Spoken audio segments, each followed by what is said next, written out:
If you are enjoying this podcast and other podcasts on the Dragon Wagon Radio Network, be sure to check out the Dragon Wagon Shop. Awesome t-shirts and mugs from your favorite shows so you can tout your podcast pride, all while supporting your favorite indie podcast network. And make sure to check it often for new items and limited time designs. So shop now at dragonwagonshop.com and get your dragon swag on.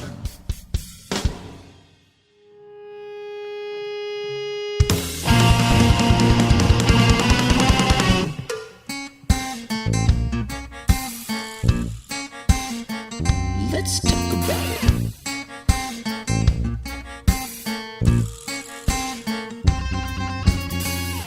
Yes, let's talk about it indeed. Welcome back to another episode of Elaborate. Thank you so much for tuning in and joining us. We're learning, we're growing, we're doing it together. That's what matters. My guest this week, I'm quite excited about.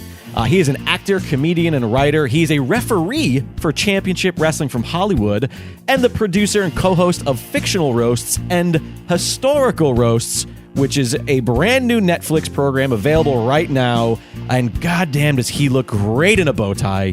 Eddie Furth is on the couch. Hi, Eddie. It's so good to be here, Jake. Thank you for having me, dude. Thanks so much for coming. This is a branch of the Cheryl Jones connection, a fellow Dragon Wagon Radio podcast, Movies Made Me. Mm-hmm. We were both on the 4th anniversary episode of that show. And it was the first time we met, which is surprising because it seems like we know everybody the other person knows. It is funny because this town is incredibly small but incredibly large. It's like you know everybody, and then you'll find 3 people you didn't know, and you're like, but how? How did we miss? Yeah. How did we miss each other? I think that we're both always making a left. That's the way it works. So we're just circling each other at all times. And you seem super busy too. And anytime you're working on the projects, it keeps me, all the shows that we're doing and everything that's going on, keeps me busy enough that if our circles didn't cross because you were working on something too, we would just be in different areas. Sure. Also, it's inevitable. There's some people that you just think are inevitable. But with that said, I'm very excited to chat with you because I don't know a ton about you. We met that one time, and we realized, all right, we've got wrestling, we've got comedy, we have a ton of mutual friends, and that's about it. So I look forward to diving into what makes Eddie Furth tick. I have to say, but first and foremost, like the respect for the bow tie game is I am a former bow tie wearer. Are you? Yes. Actually, if you see, you can't really tell how far away. There's a photo up there of me accepting an award for film. No big deal. Nice. But yeah, I used to rock a bow tie, and then I put on like 10 pounds, and just the slightest bit of weight made me think like, oh, the bow tie doesn't work for me anymore. And I don't know what it is about it, but I feel like I stopped looking good in bow ties. How did you get into bow ties as a fashion?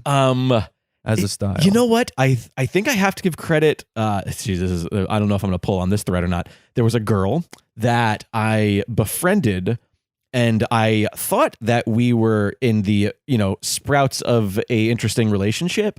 But it turns out I was really just being used for design purposes, and she had her own. Way? She had her own tie company, and I was assisting with like doing some designs, helping her with like web management, and it was one of those things where it was a little part of our hanging out, and then it became the only thing we did. And at some point, I had to be like, "Hey, I think I'm just your employee, and you're not paying me. Like, I don't think this is actually a friendship or anything more than that."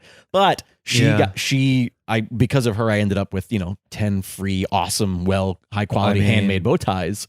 That was my next question. Is when you said that, were you getting free bow ties? Yes. And if that's the case, I would take the bow ties over any relationship. Sure. That's fair. I mean, the wildfires last year, I was like, which bow ties do I save in an emergency? I guess, my severance package was fine if that's the case. But I don't know, I would rock a bow tie, and I feel like I was always a sucker for, being unique and standing. I was always that douchebag dressed like weird when I was a kid. Yeah. And this is, early 2000s, when obviously like people who watch Doctor Who were probably a fan of them. But other than that, not many people are wearing them. And then, I fell out of it, I think, because I got a little chubby. and I just didn't feel like I looked good in them anymore, which is all subconscious. But look, as I am certainly somebody who puts style and fashion at the forefront. Sure. It's the way I would always say it is like my grandfathers woke up every day and got dressed to go out into the world. So my uncle and I, who used to work for Louis Vuitton, Jeez. He's in a lot of, like, he's in, it's not real retail and it's not fashion. He would Somewhere teach between. people how to sell Louis Vuitton. So he was the head of sales or something. I don't Gotcha. remember Like, he's his in a exact- marketing position of some sort. And we would always lament, like, people used to get dressed to go to the theater. Yeah. And it just always struck me as like, all right, I want to dress nicely. I joke with Ryan, my co-host, all the time. What I dress like is what I envisioned myself dressing like when I became an adult. I love that. And I also love the fact that you just said envision, because I always like when you think of a person, you can see an outfit, right? Yeah. And I feel like that's very beneficial to some people. And I often wonder when people think Jake Lloyd, what do they see in their head? Because I also, I care a lot about what I wear. The problem is that I've gotten to a point now where 90% of my time is spent in this space recording podcasts and people coming. So I've gotten very comfortable. And but when I go out or if I'm doing an event, whether it's stand up, something like that, I was that comic who was wearing a blazer because Ralph Harris, who was like one of my young mentors, at some point was like, hey, they're paying to come see you. Yeah. That's what you're going to wear? The jeans and a t-shirt? And I was like, okay, yeah, you know what? You're right. Like, they're paying to come see me. I'm going to put on a fucking blazer, try to look a little nicer. It didn't stick, but for a little while. But anyways, I like to think that when people think of Eddie Furth, like they immediately have a vision. You know what I mean? Like, you got a style. You got the glasses, you got the beard, the bald head, the bow tie, always looking dapper. There aren't that many people who have a definitive look like that. So I don't want to lose what you said earlier, because I do believe that I get why, if your weight changed and your physical appearance changed, your comfort level or confidence, that changes how you dress as well. I think they go hand in hand.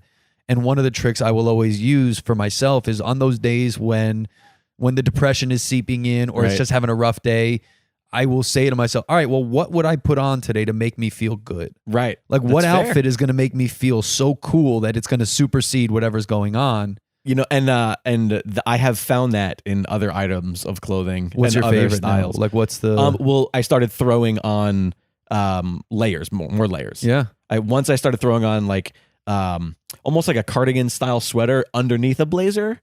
Yeah. Because I dress it up a little bit. Yep. And it almost like supersedes the need for the bow tie because it's unique enough where it's just a regular blazer. But if I have that little bit of lining that comes up of, layering sweaters. Also, I re-fell in love with just Canadian tuxedos, just tons of denim. Yeah. I just fell in love with denim recently. I don't know why. I was like, I need more denim things. Here's the only reason I can't go full denim. First, I don't own a functional pair of blue jeans. I have one pair. Okay. They have a hole in the crotch, which you can hide. Right. But not for long. Like, I went back to Connecticut. No manspreading in those 2 blue years jeans. ago, I went back to Connecticut, visit my hometown, and I wound up going and reading a book to the kindergarten class of my kindergarten teacher who was retiring that year. Oh, wow. And sure enough, I had those jeans, and some kid goes, I could see your underwear. And I looked and I was like, all right, well, I know I can't wear these out anymore. Oh, yeah. Leave it to children to let you know Every exactly. time. Yeah. My nieces are that for me.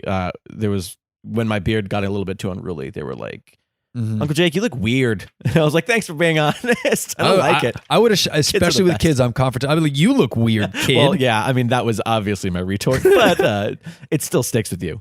I do appreciate the idea. I think that kind of like in The Matrix when they talk about perpetual self-image, the idea that somebody could envision in their head me when they think about me, that there's an appearance. multi-layered in that. In the WWE, they also talk about how if a kid was going to dress like you for Halloween, what would they look like? Right. Yeah.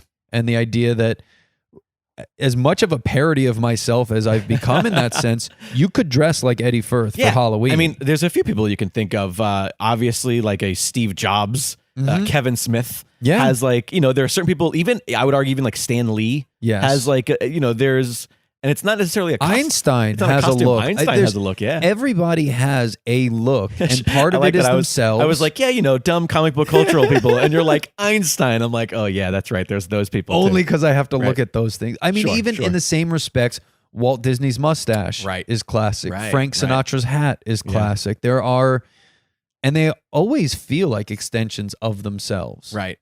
And so for me, there is also a consistency in my presentation that I think for me has always led to the idea of you know what you're getting all the time, Right. too. There's never not a lot of surprises.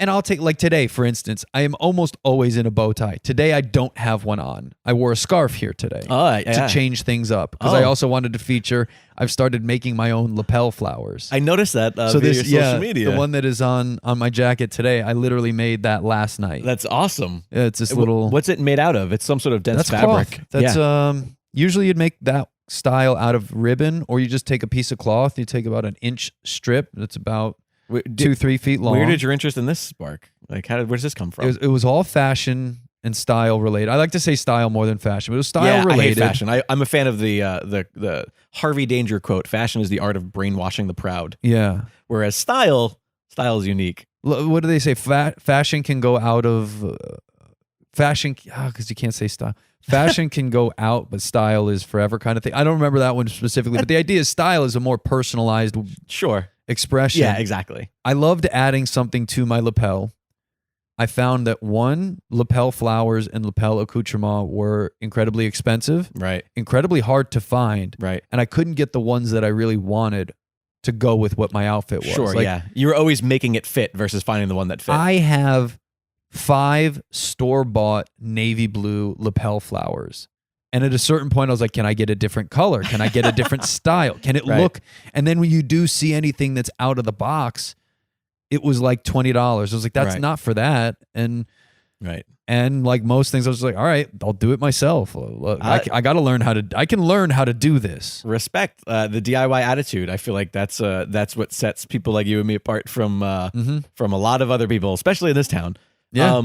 You said that you grew up in Connecticut? I grew up in Stamford, Connecticut. Oh, Stamford. Oh, not far from headquarters there. I literally the same town. There was one time we actually went to WWE headquarters and walked in the front door, and they're like, well, it's an office. You can't really visit, but they gave me a bunch of 8x10 headshots of wrestlers. Wow. Just at the front desk. I mean, they have to assume that every now and then stragglers just come every now and then in, people come in. There were some fun events that took place in the area because of it. There was a fundraiser at our local hockey rink that they would do all the time. My friend's father actually wrote the theme song to the original Monday Night Raw. Oh, really? Really? The classic one. Yep. That's actually how I first learned that pro wrestling was worked. Really? My friend told me that Lex Luger was going to land a helicopter on the Intrepid, body slam Yokozuna, and become All-American. Right, and I was like, that's stupid. That'll never happen. And it happened verbatim. Beat. And I was like, maybe I got to relook at this thing. Maybe I have to take a look. Right. Did you get... so obviously an interest in wrestling when you were young. This interest in fashion, did you always have this when you were little too? I always cared about what I was wearing. Yeah? I had very pointed opinions about what I could wear, what I didn't want to wear, when I would wear it. It changed throughout my life, but there was always an opinion and a thought and a care about. Sure. When I was a kid, my mom loves this one. I would always mismatch my Converse. I would wear one red Converse and one blue Converse. Okay. There were certain shirts. I hated polo shirts. If it was Lacoste, if it had the alligator on it, I refused to wear it. I never wore anything that had a logo that was the company that makes the thing. That was something I was so against. As a 6-year-old, I was just like, that brand I don't like. Whatever they're doing, I don't want it. So it stuck with me earlier when you said like, oh, I always think like, oh, my grandfather got up and put on the thing every day. Is this something that you think you got from parents or grandparents, or is this just something that you were just born inherently with? I'm sure it was a bit of both. Okay. I think most things are a bit of nature and nurture. Right. I think nature takes the lead in most instances. Okay. My grandmother was incredibly stylish. My grandmother on my father's side is, this is going to be such a heavy drop right now. My grandmother on my father's side is the Holocaust survivor. Oh, okay. So she was in Auschwitz for a year. Wow. And was liberated on April 15th, which years later would become my birthday.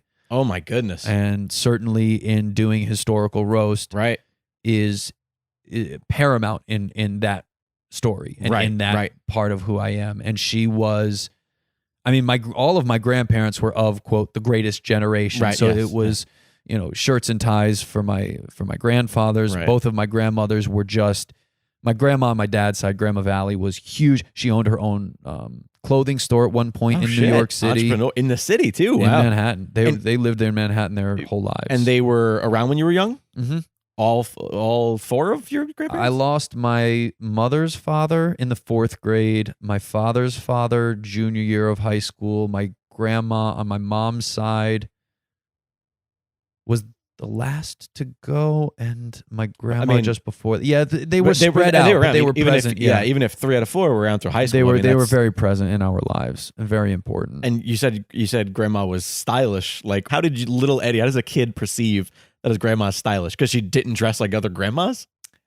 I will say, like, in retrospect, the easiest way to define it now is my grandma Valley dressed exactly like what you would think a Hungarian Jewish Holocaust survivor on the Upper East Side in Manhattan during the 80s and 90s would dress. Like, okay, all right, that's for fair. instance, that's fair. I always say that there were a few years ago, like all of these big floral, almost bomber style jackets are back in fashion. Right. Dwayne Wade wore this floral jacket. Right. My grandma owned that jacket and wore it before Dwayne Wade ever icon. thought. Yeah, she was. I mean, beautiful jewelry, big, but it was also very bold. Right. Like all of my Grandma Valley style was very bold. It took chances and risks. It was cutting it. There were sequins. There were patterns. There was shit. My grandma Ann on the other side was Irish, Polish, Catholic, raised in, I want to say, the Bronx or Brooklyn during the Great Depression. Okay. And then when things went well for her, she was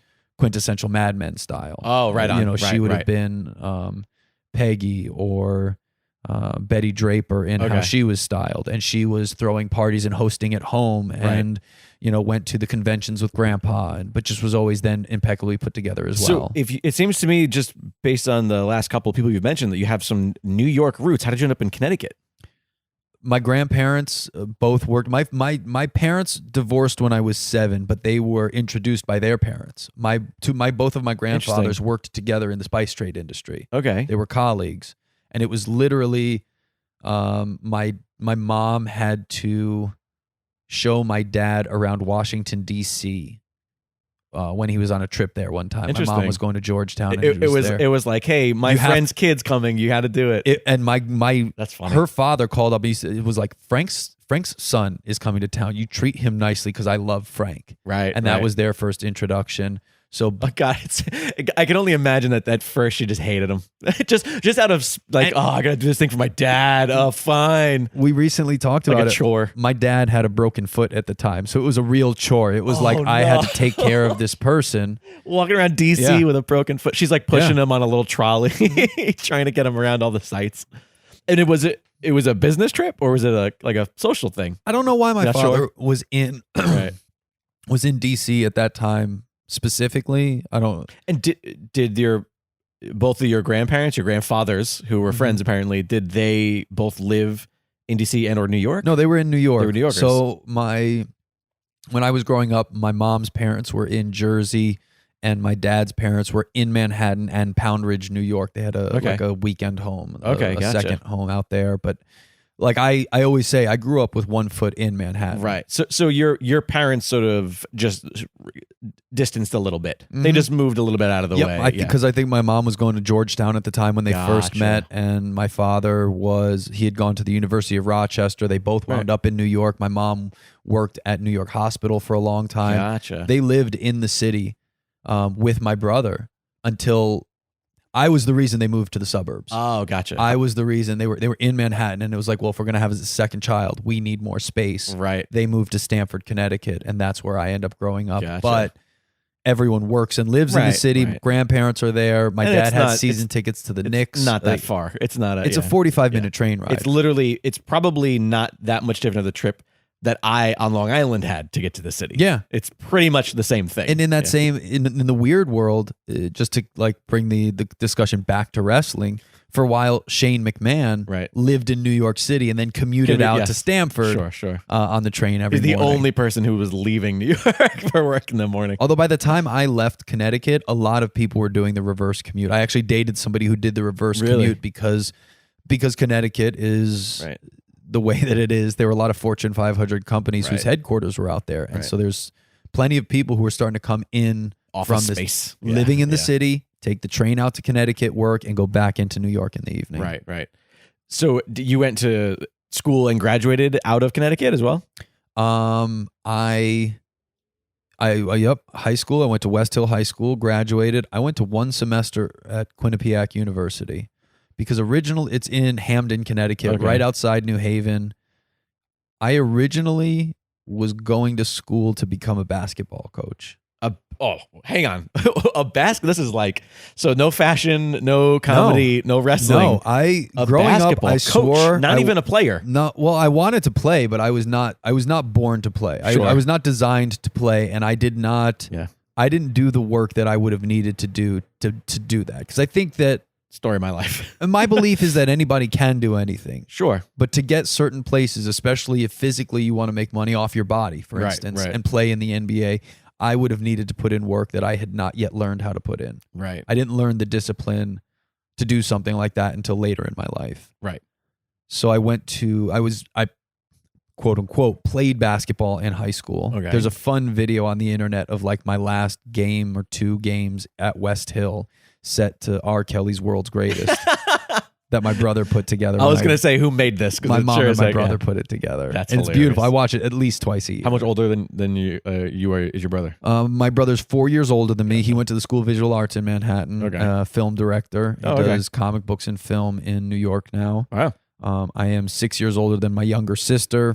Oh, so there's another one that came along after the move to Connecticut. And by then, 6 years. By 6 years. That's pretty great. That's me and my older brother with 1 more year. He's 7 years older than I am. And that's a big divide. That's like 2 completely different. For the sake of same family, different people. For the sake of candidness? Sure. Either one. Candidosity. She was not intended. Right. She was right. She was I joke. I joke. My sister was the product of makeup sex after a fight. That was angry makeup sex. God, I hope that's the reality and delayed of it. And not just divorce by a year. Okay. Oh, right. Because most of this story is known. Most of this story, we don't talk about it a lot. Sure. But they stayed together for the first year. Well, they did name her Last Ditch Effort, which was a little on the nose. Her middle name is We Stopped Caring years ago.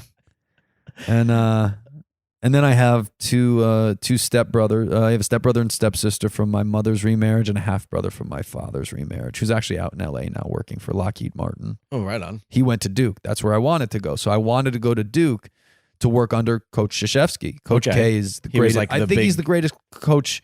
I think he's probably the greatest pure coach of all time. The only other cases you make are people like John Wooden and Phil Jackson and God, I can't think of. It's not Red Holzman. It's Red Auerbach from the Celtics. But I'm about to take it. They're all lost on me anyway. But I went to Quinnipiac to become. Because I couldn't play, so I was like, okay, I'll go to Quinnipiac for 2 years, work under the basketball program, and then transfer for my last 2 years to a large program, and then somehow get into coaching after that. Was Quinnipiac a 2-year school? Was it like a community college? Was it a university? They're known for their law school. Oh, they're shit. known. They do a lot of polling. A lot of polls come out of Quinnipiac. Like, interesting. Surveys and such. And so you went 1 semester, you said, or 1 year? I went 1 semester. College was never going to be for me, but I didn't know that. I grew up in Fairfield County, Connecticut, which, I'll always stick this out there where I grew up on the less fortunate side of a very fortunate area. Okay, that's fair. So I never really needed for anything. Right. But I also knew that everyone around me had more. Right. Everyone around me, their parents were buying them their own car. I had to save up and buy mine. You know what? I can attest to that. Middle class suburban, upbringing on Long Island, but the only reason we were still in that house was because my mom got in a divorce. Exactly. Simple things like that. We could not afford the place that we lived. We could not afford that town. And I knew that everyone around me was doing a little bit better than we would. But I had the benefits of growing up in that community. Yes. Despite the fact that we shouldn't have been there. And now, especially at 35, I see the benefits of that community in ways I didn't even in my 20s of the access. Our educational system in Connecticut surely had some holes in it, but was also miles beyond. those kinds of like forward thinking classes that are not everywhere. Right. Better. We used to call them extraordinary learner program, Project Explore. These ideas of like, okay, now think outside the box. Right. Now take the way you think in a different way. And I appreciate that. Yeah, we didn't necessarily have that, but we did have like out of school programs. We had like BOCES where like, certain students who excelled in the arts or excelled in that kind of stuff could go and spend half of their day at a different school and that partnership with ours. Never occurred to me that kind of stuff wasn't offered everywhere. We're just fortunate. But in that respect also, like, I get this now, but like, I didn't get to go to Disney World till I was 18 years old. Right. Every one of my friends had gone in elementary school. Yeah. Like it was ubiquitous and it was just this place that I'd heard of and like everyone was going to Disney World and I was like, I will never see that place. Yeah. Like I'll never go. The only reason I ever saw it was because I was in marching band and, nice. And our band got to go play the Disney parade. Yeah. And that was it. It was like, without that, it would have never happened. But so I totally get that. So at some point you decide basketball coach, and then you're in school for a year. You say school's not for you, which I've been there. I also went for one semester. Yeah. And then I was like, what am I doing? Although I went to a community college. I went to Suffolk County Community College on Long Island. Wow. So I was going to school with the same jerks who I was in high school with. It was very much 13th grade. It was very much like my first day of college. A kid who I went to high school with got yelled at for talking in the back of the room during class. And I went, oh, this isn't college. Yeah. This isn't what I saw on TV. Yeah. And so after a semester, I was just sort of like, I'm not going to go back. There's nothing there for me. I'm just going to work in guitar shops. Quinnipiac was much the same. It was a place for kids who couldn't get into a better school necessarily. It was much more, that was where college lost me, was Quinnipiac had an attendance policy in one of their classes. And I was like, I was on partial scholarship there, which tells you how much of a joke that place was. Sure, yeah. I should not have been on I should not have been on partial scholarship. Was it for basketball? Or was it for something? It was for my SAT scores. Gotcha. It was not my grades. Right. It was for my SAT scores. And it's because I was earmarked. I was supposed to, I'll say this all the time. I was supposed to be a politician. I was supposed to be a lawyer. And that's like why I wound up in college, was because growing up in Fairfield County, there in Stamford, Connecticut, there was in the honors classes, there was never a question. You were going to college. It just was a matter of where and what you were going to do with it. And Quinnipiac was one of the few schools that let me in. None of the other places did. They gave me money to go. But when I showed up and they were like, we have an attendance policy, and if you aren't in class this many times, you fail. I was like, I'm giving you a lot of money. If I don't want to take advantage of this, that's on me. You should still take the money I'm giving you. And if I can show up and pass your test, having just read the book, that's on me also. You said that you had good SAT scores. Were you a good student in school? Because I also have great SAT scores, and I was a great tester. But in 4 years of high school, I didn't do a single homework assignment. I was super lazy. I barely passed classes because I had like zeros on everything that wasn't tests and 100 on everything that was tests. And the teachers would be like, I'm going to pass you, but you should have a 50 average right now. Similar. I did very little work, but knew how to get good grades. Okay. I could I can still do this more or less, but I'm great at sitting in a class and not really reading a book, but being able to contribute to the conversation in a way that makes it sound like I know exactly. You're 100%. Yeah, I'm the same and it's so simple. Like, there's only 10 stories you're going to tell me anyway. Right. And there's only so many, and context clues. That's your creative brain. That's what that is. Like, that's the shit that leads to being a creator, an artist, a writer, especially a comedian. Yeah. Being able to take something, see something, and then twist it. All that shit's learned in those settings where you're like, I'm going to bullshit my way through this. We're reading Shakespeare. You're going to tell me that, like, we're just going to go over the same things again. Characters are going to do something to each other, and then they're going to come out on the other side. So, like, you tell me two things, and I'll tell you what the third thing is. Right. Yeah, I was a bullshitter. I'll always I copied off of a kid in biology class freshman year. He went on to be like a major biologist. So I'm like, but who's smarter then? I knew how to outsource the work to somebody who was better than me. Oh, that's hilarious. Who's smarter, the guy who found the expert or the fucking expert? It's still the expert. He's the expert Eddie. on it, but I was able to say, he's going to be smart. I'm never going to use biology, but if I ask Jason the answer and he gives it to me. Right. Fucking Jason Biology is going to get me through this. Shout out to Jason Funt. Big shout out to Jason. We joke all the time because he hates it even now. I'll go on Facebook later and be like, I went on a podcast and talked about how I cheated off you in ninth grade. He'll be like, why do you keep bringing that up? Stop it. People are It's going to bad for know my I let credit. you- Yeah, exactly. Like, I let you cheat. I'm like, don't worry, dude. You didn't let me. I was going to do it no matter what. Right. You weren't in control of that situation. Were you, I know that's a hokey question, but I got to ask it. Were you funny in school? Were you a ball buster?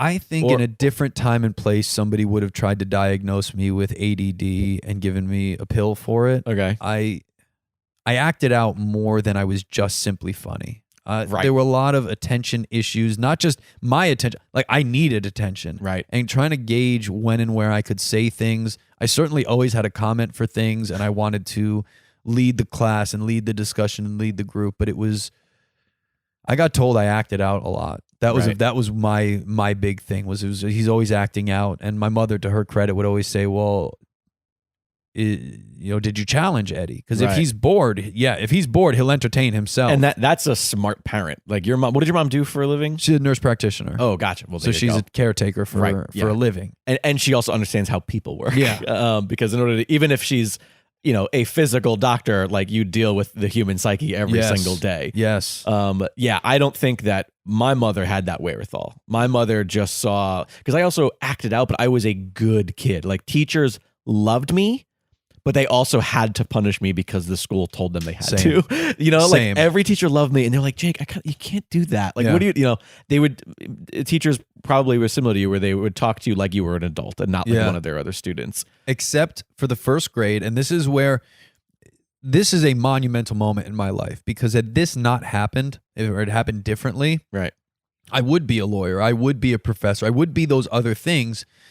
In kindergarten, my kindergarten teacher, Mrs. Damasi, who I visited, used to give certain kids in the class extra work. Okay. So I refused to nap. I didn't want nap time in kindergarten. I was active enough already. I was like, I was not going to nap. So what she did, she gave me and a few other people first grade work to do during nap time, simple addition and subtraction. She's great. And instead of nap time, I would just do that extra work. So when I got to first grade, I was like, okay, can I also get some second grade work? I was asking for more work because the sheets also, I remember the big fight was over a math sheet where you would do the answer, and then based on what number was there, you'd color it a certain color and it would turn into a picture like a pumpkin or a clown. Right. I remember those. Like color by numbers kind of things. I adamantly did not want to color those sheets. And my insanely logical reasoning as a first grader was, this is math. Why do I also have to do art? I know what the answer is. I can also tell you that's just a clown face. I don't want to have to color the clown face in. Can I just do, especially math? I was obsessed with math because the thing I like about math is no matter what, there is an answer. Okay. There's one answer. All right. Math has one specific, it's the only thing. Like what we do creatively, there's a million answers. Right. They could have made. Yeah, it's interesting that you're saying this because I feel like that's against the archetype. Because I know for me, the exact opposite. I could not give two shits about your math problem. I wanted to color in that clown and I wanted to use my own colors. Yeah. I wanted to, I was that kid. I was the like, and I'm going to cut the clown out and I'm also going to make a stage for him to perform on. Like I was that kid. But if there was math involved, I was like, ugh. I love creativity. I want that to be its own expression entirely. Right. Sure. Because the thing I like about math and about that finality of an answer is limits. Right. I like boundaries. I think I don't know if we discussed this or not, but it's come up a few times recently for me.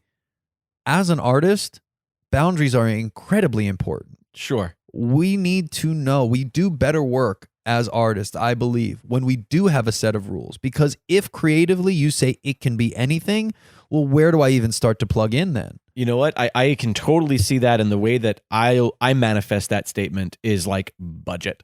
Is like I made a feature film and there was some things I couldn't do. I just knew I wasn't going to be able to do, even if I really wanted to do them, or if creatively I was just had a whim. Mm-hmm. So I had to work within what I knew was feasible. And it, honestly, it challenged me. Mm-hmm. Anybody who's interested in film knows like the Sam Raimi stories about Evil Dead, where it's like, hey, I needed the shot to be better. I had no money, so we strapped, a camera to a piece of wood and ran the wood through the forest, like that kind of thing, where it's like. And those shots are the ones that make you go, oh, that's such a cool shot. Like it challenges you to think outside of the box, much like sounds like your school programs did, unlike mine.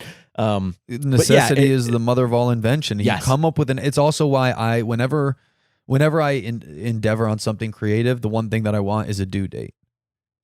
Because as soon as you give me a due date, then you can edit and you can redo forever. Yeah. You can redo things forever. But as soon as you're like, the due date is Friday at 10 a.m., then I know I have until then to fidget with this thing and what my constraints are going to be. It's the old trope of like art's never finished, it's just abandoned. It's that kind of thing. And let me tell you, this is the topic of many a therapy session with me, because if I don't have a due date, it's not getting done. Yeah. Because it will bounce around my head for age. And then that's to say that I don't have follow through. I've been commended for actually finishing things I've started by my peers who have struggled to do so of their own things. But it's, the amount of things I finished versus the amount of things that are actually still in my head, like that I'm hoping to get done, is a vast. And maybe I finished those 4 things, and maybe I. But there's 30 more in the list. Exactly. When my brother was going to film school, one of the first things he said to me, it was one of the greatest lessons. I still hold it. He goes, Eddie, this business is filled with people who are talking about things they want to do or will do, and very few that actually do them. That is very And that true. led to something that, especially when I moved to LA 5.5 years ago, became almost my mantra, which was it's still against every fiber in my being. Right. Which is done is better than good. Right. And you know what? Sometimes it hurts me to admit that, but it's so very true, because I can sit back and I can look at things that I don't like about projects I've completed, or a piece of art or a movie or whatever, or like a joke from old stand-up shit. You know what I mean? Yeah. But despite the fact that in my own head I might look at it and go, I wish I would have done this, wish I would have done that. You can't take it away from me that it's done. Yeah. And that it was appreciated. Yeah. Even if it's, and again, nobody knows but you. Nobody knows but you. There's so many things, and I am a perfectionist by nature, as most of us are, and I think that for me, one of the areas I think artists and creatives and entertainers especially limit themselves in is the idea of trying to achieve some moment of perfection with that work, because we're trying to get a vision in our head, right, to live outside of our head. Sure. And to do that, it's the moment I realized, like Van Gogh painted something like 20 versions of Starry Night. Right. And I was like, wait a minute, he didn't just paint one? Like, and he didn't just get it and then walk away? Right. Like, he did. You know why? Because as perfect as we think that piece is, none of them were right. And he probably looks at that one and goes, I give up. Yeah. Yeah. Or like if he saw it now, he'd be like, that's the one you like? Because that's my least favorite version of it. He would probably look at the first one and go, shit, I had it right the first time. Yeah. Yeah. I feel like that's always as an actor, that's like you take 12 takes of something, and then you sit in the editing room and you go, God, I literally wasted 11 takes. That first one was fine. What did you do before moving out here and after dropping out of college? So I do want to put a button on the done is better than good, because there's a movie that I always use as the standard bearer. Anytime I get creatively frustrated about things, or I think I'm not doing well enough, because in my life, this movie actually stood out. I was trying to produce an independent film with my brother. Okay. At the time, Beverly Hills Chihuahua came out. Okay. And that's a great example of, I've never seen it out of principle. Okay. That's a shit movie. That is a shit movie.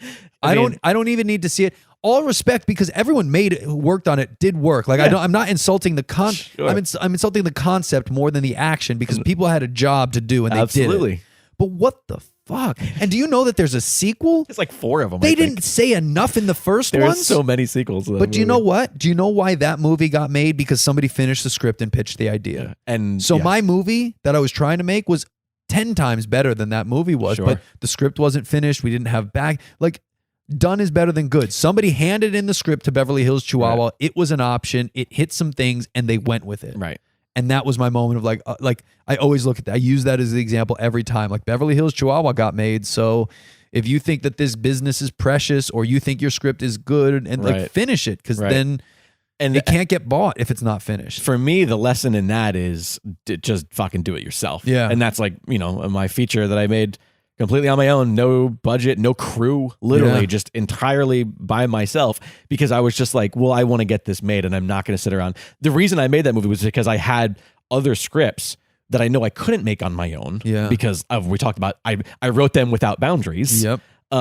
And I've, was trying to shop them around. I had them read at the Comedy Central stage here and did live readings and like tried to get them optioned and try to sell them. And, 3 years goes by and I'm not doing anything. And I'm like, oh, how about I just make a different movie that I can make? Yeah. And so that's the lesson I get from Beverly Hills Chihuahua. It's just make it yourself. And just make But they're two different something. lessons that are both, Because making stuff adjacent. will always. I'm a firm believer, and we will get to what I did after I dropped out of college.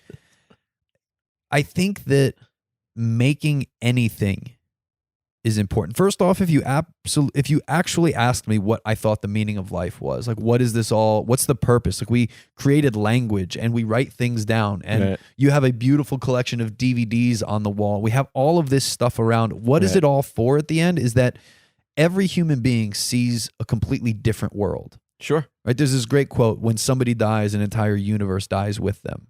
Oh, that's beautiful. I forget exactly where I heard it, but it's this, right? Like That's you've incredible. seen That's a world great. I've never seen. And the only way we're ever really going to understand this shared place is if we express ourselves in some way, shape, or form. We tell the world what we're seeing in some way. For me, stand-up comedy is the expression of, this is what I'm seeing when I'm looking around. This is the weird hypocrisy I run into. Historical roast is based on the hypocrisy of, if you looked at anyone through history, they're all bad, but we celebrate them. Our entire lives are built on them, but there's all these flaws, but we celebrate, but we should also look at it through a different prism. Like shades of gray. And I think that expression, that creativity is insanely important. That would be my charity, if you were to, so to speak. Like what's the cause that I'd fight for? It's that everybody is an artist inside of them. You just have to find what your medium is, and you have to have access to it and go for it. That's very poignant for sure. And it's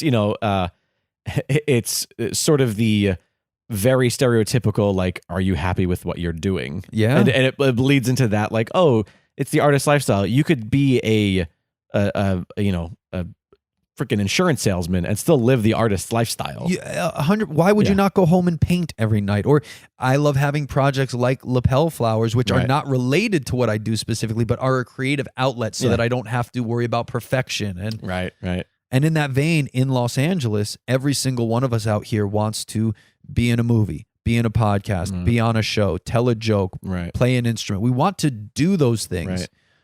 But the ratio of people who want to do them versus who are creating spaces to do them in is imbalanced. Oh, hell yeah. So to correct the imbalance, if we're all making something, we're all going to create space for everyone else to make more as well. By putting on That's interesting. a show once a month or twice a month, I'm giving other comedians and other people places to be creative. Yeah. Henceforth, that's very true. creating that space for everyone else. It's giving back to the one thing that I'm asking something from.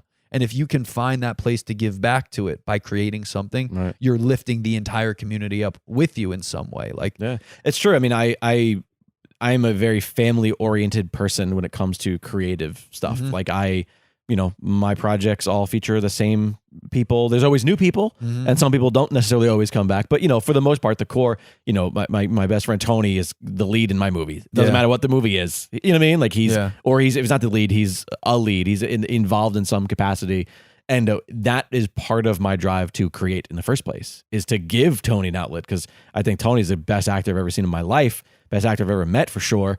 And he's not working. And so I'm going to give him work in that capacity, and so like that's kind of how I see that. It's more so about like, I want to bring other people with me on this thing that I'm doing, because I know that they are just as lost or bitter or stagnant, stale as I am, but maybe they don't necessarily have the tool set that I do to have an output at the end of the day. The way I look at it is so similar. I'm fortunate that I am a fan of all of my best friends. Right. I enjoy their work. And so on a monthly basis now, we sit down and we say, like, well, who do I want to watch Matt McCarthy play on a stage? Who do I want to see Jeremiah Watkins play on a stage? Like, and Scout Durwood. And I'll name these people, and I'm always just like, I'll even joke with Matt and Jeremiah and Scout. I'll be like, what can I imagine for you to do next? Who can I ask you to play? Right. What do I want to see my friends do in these weird situations? I came up with a news show, which was literally like, what do I want to see my friends do next that would make me laugh and entertain me and enjoy it? Right. And in fact, the first historical roast was sort of based on that idea. A very good friend, Jamar Neighbors, who's on Comedy Central's Roast Battle. He actually did something for Historical Roast on Netflix. Oh, nice. He was in Keanu. Oh, right. Yeah, the Key and Peele movie. And it always, like, the first time, he's an incredible stand-up comedian. Right. And when I was first conceiving of the show with Ryan and then with Sammy, the thought was simple. I was like, I want to see Jamar Neighbors roast Abe Lincoln. That would be hilarious to me. He's funny, and I would love to hear what he'd have to say. Yeah. And everything like that is just an extension of every one of my friends. I am a huge fan of their work and watching them work. And so what can I ask them to do which will just entertain me and the masses insanely? And it's just so much fun. So that's my motivation too, is what can I ask them to do which will entertain us all? And what else can we do? How else can we get on a stage or in front of a camera and play? What else would be fun? Right. And also that will, like you said, scratch all the itches. And you know, and the question is now, do you find yourself removing some of those boundaries because you're now all of these people that you are fans of are succeeding alongside of you? Do you think that some of those boundaries are going to start getting lifted? To me, the boundaries are always, because I think of it in this terms, like the boundary for historical roast is dead people roasting each other. Yeah. And so then the next show was, you know, I created this new one called Pitch Fest where... Oh, I've seen ads for this. What happened, it was, very funny, this was just born from the obvious. Right. Okay. So 3 quote unquote Hollywood hopefuls would pitch completely made up ideas. Again, I asked them to write completely new I had people saying, can I submit pilots? And I was like, you don't understand. No, I don't want your real project. These are fake projects that you pitch to fake executives. Although in the silly way, like all the people who are on the panel were technically executive. Like technically I'm an executive. Right. Sure. You know, like it was a weird, but it was all fake. And we gave away a fake $1 million and That's a fake hilarious. Key to Hollywood that was like an actual key. Giant key. Yeah. But it is, the boundaries are then like, what else do you want to do?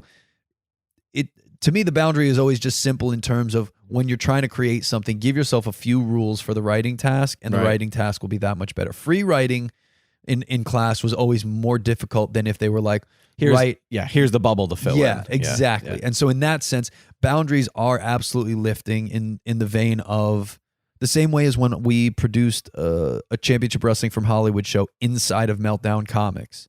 Right. To me, it's the other side. That's a God, who did I can't think of the director. Kevin Smith always talks about the director who did Richard. It's not Richard Linklater.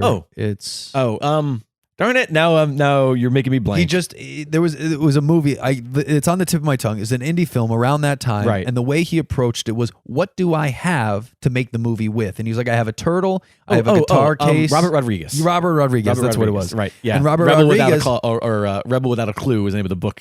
Yes, and it was just like, well, what do I have that I can use to make these with? Right. And that's how I look at our resources, whether it's talent or this. Like I have rooms and rooms full of costumes at this point, but I also have miles of contact lists of people who are funny. Or you know, with the Championship Wrestling from Hollywood, it's like I knew a wrestling company, and I had the comic book shop. Right. What if we just pushed the two together? Sure. Right. And so now I also challenge myself in the way that if I haven't failed majorly yet, then I haven't been trying hard enough and like I've not been swinging the bat wildly enough. Yeah, I definitely can understand that. Yeah, I mean, if you haven't, at least one of your dreams hasn't been crushed.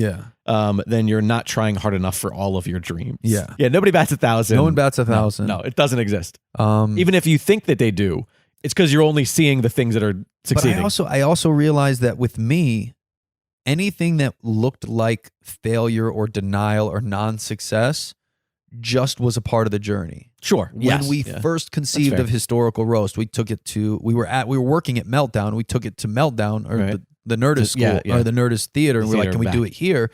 And they were like, no, you can't do it here right now. Go to the Nerdist Improv School right next door, smaller space. Right. Test it there first. You guys have never put on a show out like here. Black Box Theater next there. Yeah, it still stands. It's the Ruby. Right. It's actually where we did Pitch Fest. Right. Okay. They rebranded as the Ruby, but that's where we started because we were told we couldn't succeed in the large room. Right. But instead of packing in and being like, well, they said no, we literally, Ryan and I sat down like, well, then let's become the Meltdown Show, which Joan and Kumail did. Right. Yeah. Let's become that For this place. at the Nerdist School. Yeah. Let's blow the.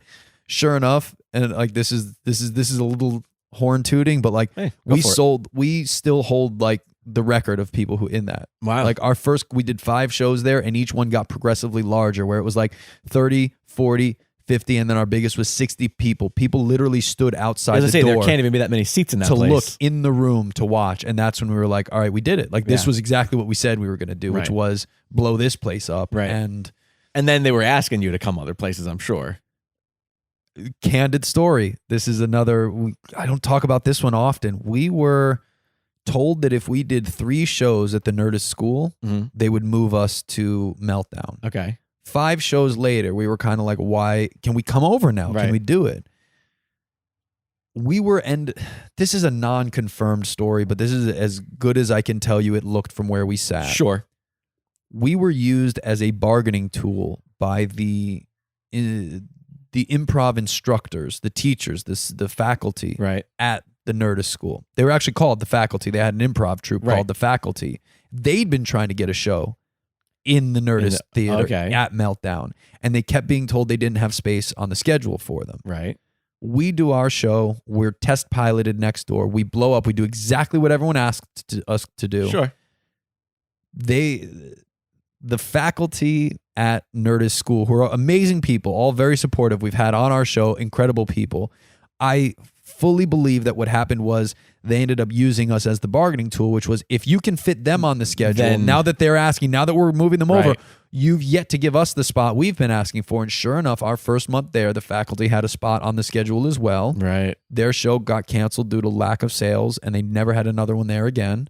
But they were like, that's how it was. Right. We were this weird thing of like, it was a package deal. yeah, Yeah. they had to take both. And I also say it as a small point of pride because we took this thing that nobody really expected much from, and the next thing you know, we were packing one room and being brought to the next room, and you got taken advantage of. Yeah. I mean, that's it. You Yeah. made it, right? I mean, and for context, our first show in the main room that we were trying to get to featured John Roy, who's incredible. Beth Stelling was there. Beth Stelling's YouTube video of her roasting Walt Disney on our show, I think, is our most viewed video. It's 12,000. But we had Melissa Villaseñor play Mickey Mouse on our first show there. That's and hilarious. in that, can you get people? Can you draw people? Right. Like we answered, like, yeah, we got Melissa Villaseñor to play Mickey Mouse. Can we? Right.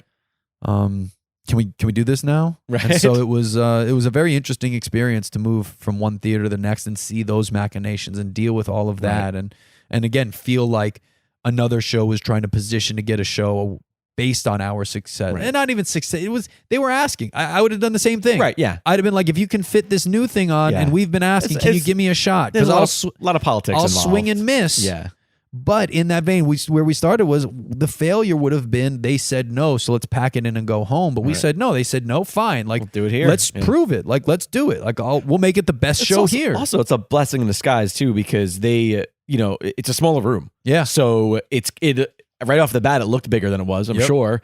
Like literally first show, you were Yep. probably like, "This is incredible. Yeah. we got to have this room filled." And and if the fact that it was at a small show creates buzz because people always love that finding out a show that's at a spot that's not Yeah. really popular quite yet or that doesn't have a recurring thing.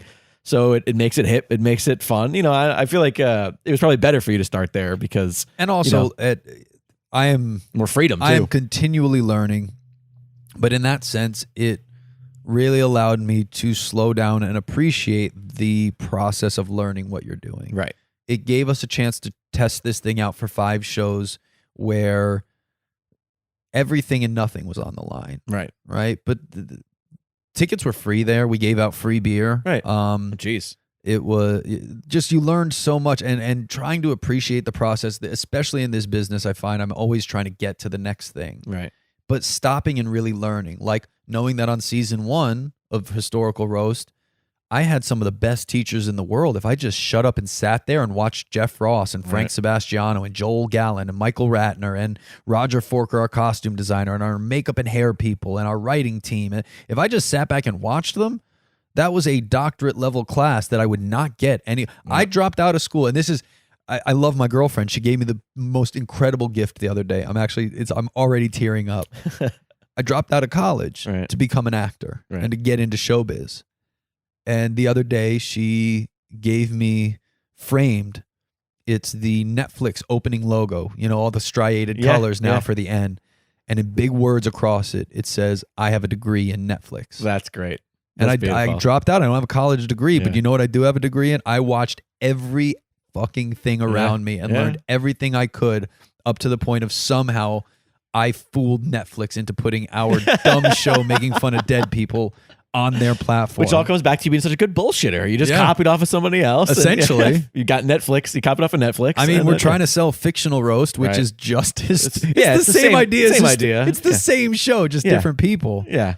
So I met Quinnipiac. I realized college isn't for me, even though I've been told I'm supposed to go. Oh, wow. He came back. Oh, you brought it all the way back. I know how to bullshit.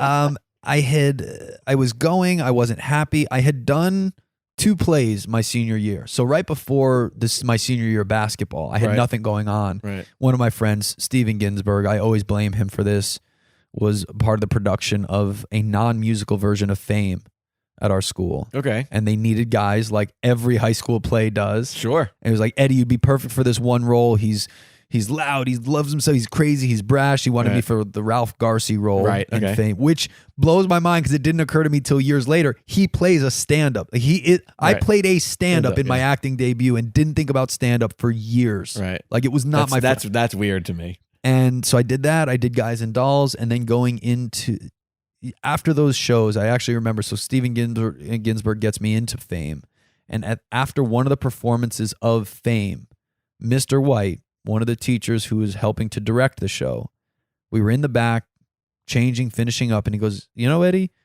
you could do this for a living if you wanted. And it was the first time I'd ever really been.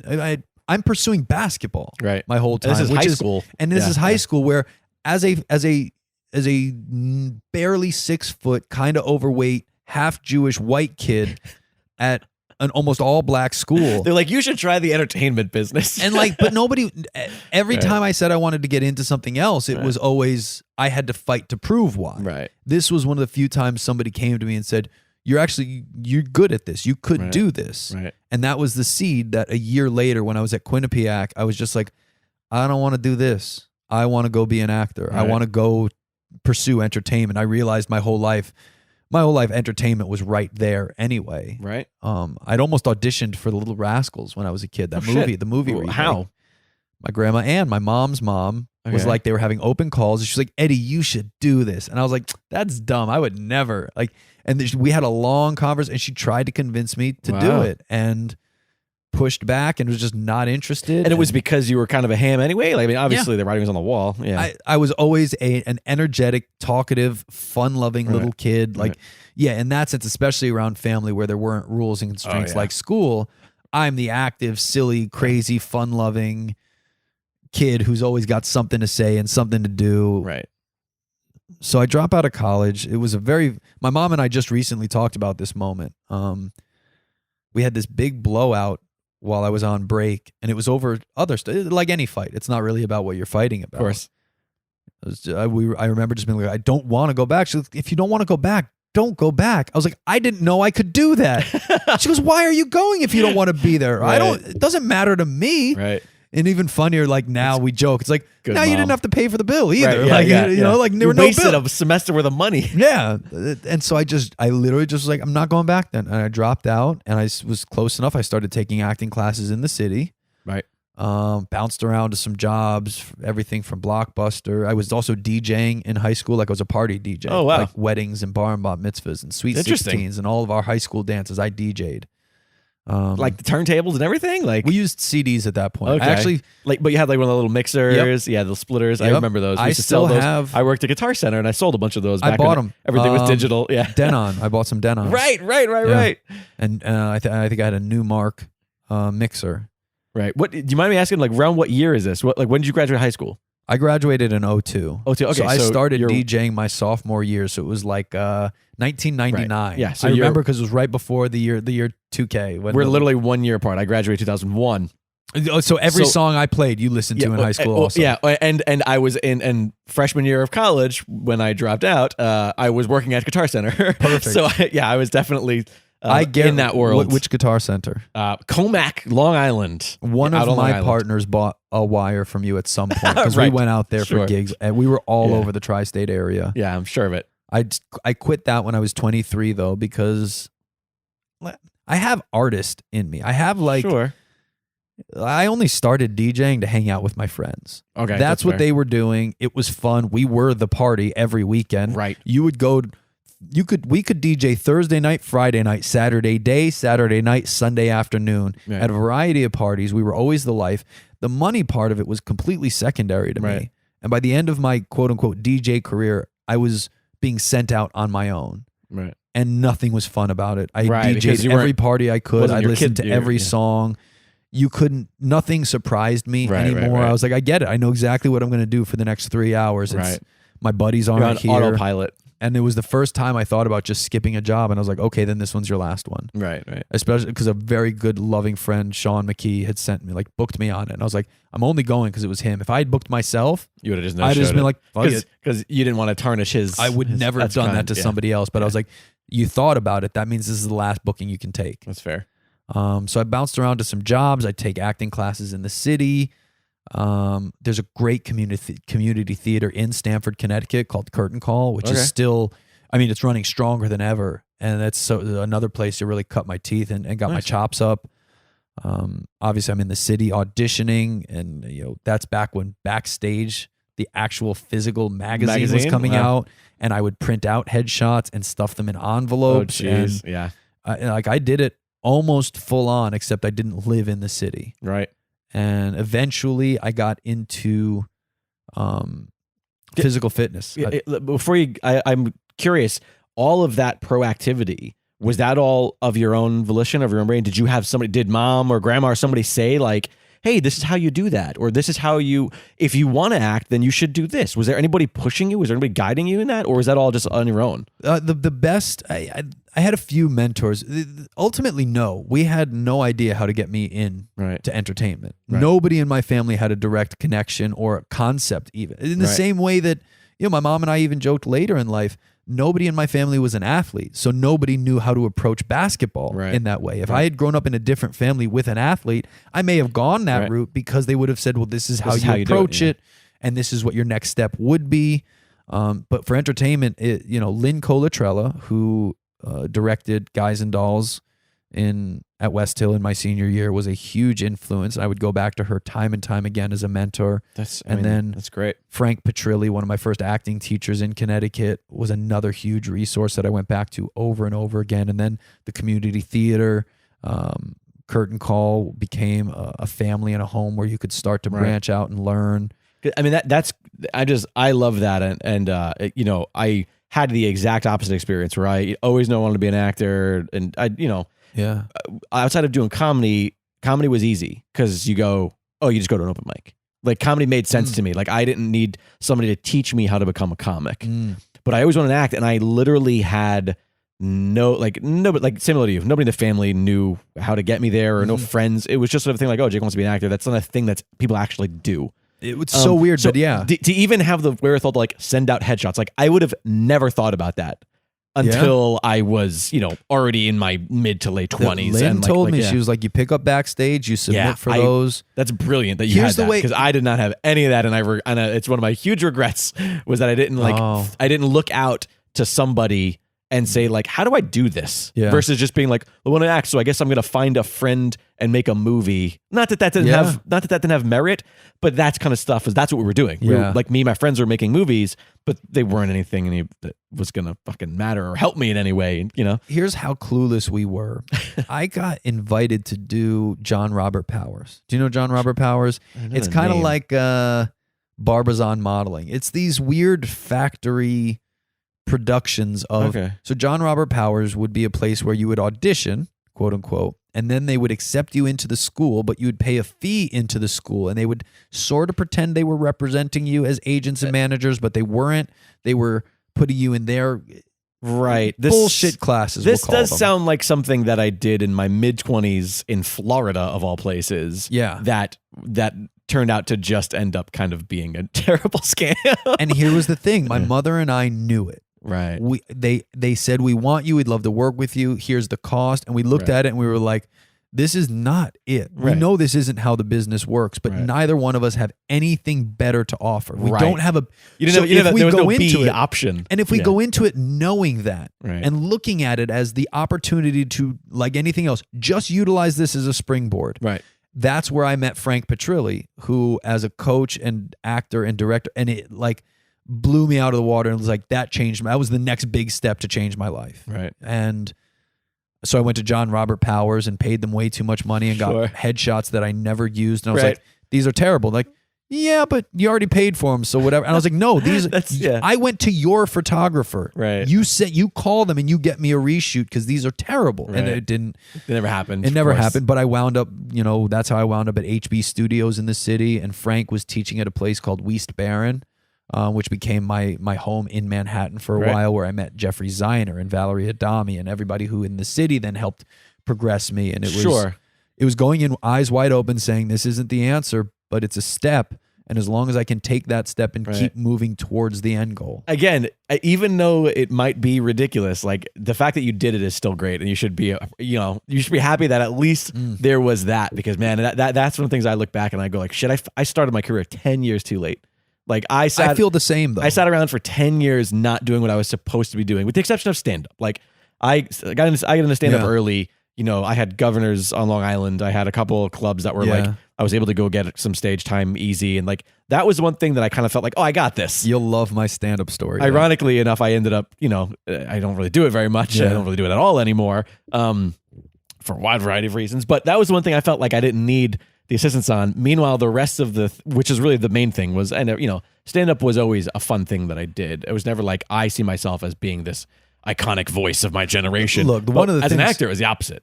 One of the things I love about stand-up so much is the simplicity of it. Is that you don't need a camera and lights and sound and 19 other people. You literally just... Well, you do need 19 people. You need that's it. The audience in the audience. That's it. I mean, they don't. Maybe you don't need 19. I say no because like I did a show the other day for 10 people. I've done 2 of those shows this week alone, and so most of the open mics I've ever done, the majority of the time I've spent on a stage has not been in front of large, enthusiastic audiences. Right. It's mostly in front of other comedians at open mics. Right. Occasionally, it's somebody at a coffee shop. Yeah, that was definitely the first couple of years. But I also got spoiled by just having not only having that club, but then moving to Tampa, Florida, where there's very slim pickings as far as like a ton of good working local comics. You just get a job at the local improv, and then literally every week. I think about that sometimes. Like if I moved to any place else now, I would be at the top of the pecking order. Right? Like I'm over here trying to get time at the Comedy Store. Yeah, like good luck with that. Joe Rogan's dropping in, and Jeff Ross has a spot every night. Tony Hinchcliffe is on the rise. When I first moved to LA, it was so humbling and also frustrating, because I moved out here with a chip on my shoulder because I was hey, I was one of the best comics in Tampa, I'm going to fit great in LA. Meanwhile, I know you. Yeah, exactly. But the improv is very kind. They treat their own, even the clubs that aren't owned by the same people, they're very kind. And my manager in Tampa told Rita out here, like, hey, I got a guy coming out there. He's great. Give him some work. And I want to say my first 5 nights at the improv, I was bumped by Drew Carey 5 consecutive times, because Drew Carey was working on his special at whatever time that was, 2009 maybe. And I remember I was like, what is this shit? Like, I should go back to, at least in LA, at least in Tampa, I was, 400 people every night, like in that room. That was a huge room. Yeah. And it was always filled to the brim because some headliner from, television was there and I was featuring or hosting for him. At least, out here, I couldn't get stage time to save my life. The basketball player in me loves that. Yeah. The minute I knew I made the right choice in moving to LA was when I first went to the Nerdist Theater for their open mic on a Monday night. Right. It felt like a prize fight. There were 75 comedians waiting for 25 spots. Right. The energy was up. People got pulled and were getting applauded just for getting their name pulled from the bucket. Like, because you put it in and then they would draw all 25 and then the mic would start and people stayed around and watched. I was like, this was what I came for. Like, I want that prize fight. I want this to mean something. I want the energy. This is the enthusiasm. And the competition too of I'll go back. Jamar Neighbors changed the way I wrote stand up when I saw him at an open mic one time. I saw him do something and I was like that. Oh, this is the level we're operating at. Okay, I got you. It made me raise my game again instead of being nervous and saying oh shit, oh no, I can't. Can I compete at this level? Am I good enough? It was more oh, okay, I got you. This is what we're doing. Right. Game on. I'll come for it. You're so much smarter than me. I was just, what? I was in such a shitty place when I moved out here, emotionally. How old were you when you moved out here? How old am I right now? I was 26. Okay. If I'm doing math correctly. It was 10 years ago. Actually, shit, I think today is my 10-year LA-versary. No way. It is. Happy 10-year LA anniversary. I just realized that today is my 10. I moved a decade in LA.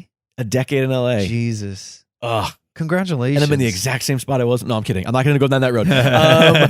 But anyways, I was just in a bad place emotionally. I had a girl that was supposed to come with me, ended up not coming with me after the fact. And I was just really shitty. I had a huge chip on my shoulder. I was super bitter. And the idea of struggling for stage time, I thought I was past that.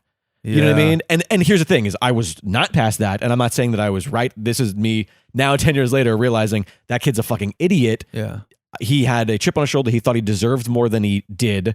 He wasn't as good as he thought he was. And he was, you know what I mean? He's fucking 26 years old. Yeah. He's been doing stand-up for 5 years or whatever it was at that point, which, 5 years of doing stand-up is generally 5 years away from being a decent stand-up. Yeah. They usually say it's 12 years to find your voice. Yeah.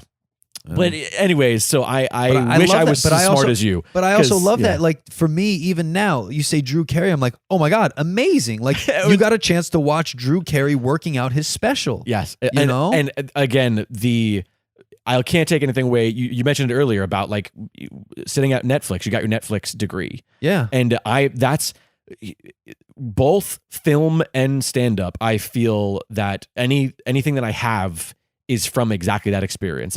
Don't ever pay to go to a stand-up school. You're not gonna, just don't do it. Just go to stand-up. Yeah. And the same thing, if you're, I've said this in this podcast many times before, if you want to make films in any capacity, if you want to be a sound guy, if you want to be a grip, if you want to be a camera op, if you want to be whatever, and you don't know how to get into the industry, or you just want to learn, fuck film school. I'm sorry, but I'm saying it. Just come out to LA and become an extra. Do 2 years of extra work. Oh God, yeah. And you will learn everything you need to know. You really will. Because you see the whole, especially as an extra, when you don't matter, you're the bottom of the pile. So you see everyone working. That was my first 2 in New years. York. I did that first a lot. 2 years in LA out here was just nothing but extra work. And you see, you just get the concept of what sets look like, right? So that when and you see the working parts, and you don't have to be a part of the working parts. So it's not trial by fire at all. No. It's just simply a fly on the wall. Yeah. But anyways, you were clearly a smarter person than I was because you really took that battle as part of the joy of it. And man, I wish I was in that mindset back then because I might be in a different position right now. Also, you went to the right places. I didn't go to the right places. I wasn't smart enough to go to the quote alt scene places. Yeah. I was still too much of a fan of UCB and of Largo and of those places. So I never went there with the hopes of being an equal. You know what I mean? I was an improv guy, so I'd go to the improv. And then my core group of friends that I did know, whatever clubs they were working, Ice House and all these places, that's the places that I would go to. And the truth is that I was never going to succeed in these places on a grand scale because that's not who I am. I am the dude that should be at the friggin', the comedy death race shows. Like that's my world. I'm the invite them up guy, and I was in the wrong place.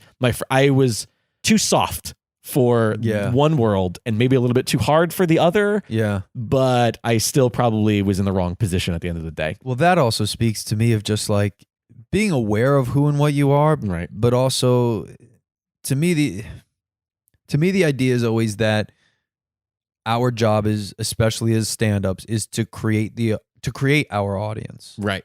Like I understand what you say by those things, but I am also of the mind of like, no, it doesn't matter. Like, do what you're doing, and the people will find you and like you. And almost like if I go to the Comedy Store and people don't like me because I'm too dressed up and not rough enough, I don't care. Right. This is what you're getting. Trust me. Right. Get on board with me. That's true. I'm here. Don't worry. Like, and if I'm over somewhere else and I am, the other night, 'cause I'm practicing really raunchy jokes. Ryan Pig, co-host, and I are roast battling this week. Oh, so you're just I tried out because we were on a show together, and I tried out a few of them. And for the Comedy Store for roast battle, right, you got to go edgy. You got to go big. Like I got to swing. And at the other show, they weren't into I took a big swing on one of my jokes, and it kind of didn't. And I was just like, I don't care. Like sensitive of crowd. Like get out of here with that. Yeah. Like I'm not.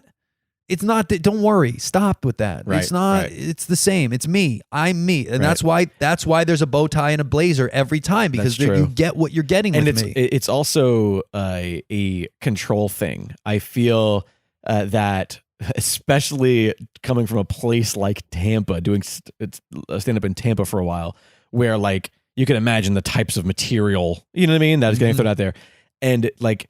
It doesn't matter if you think you're funny. If the audience doesn't know when they sit down that you're in control, they're not going to go along with you. Yeah. And I feel like, honestly, bringing it back to the time, you're right, because your attire, your physical appearance is that of somebody who's confident.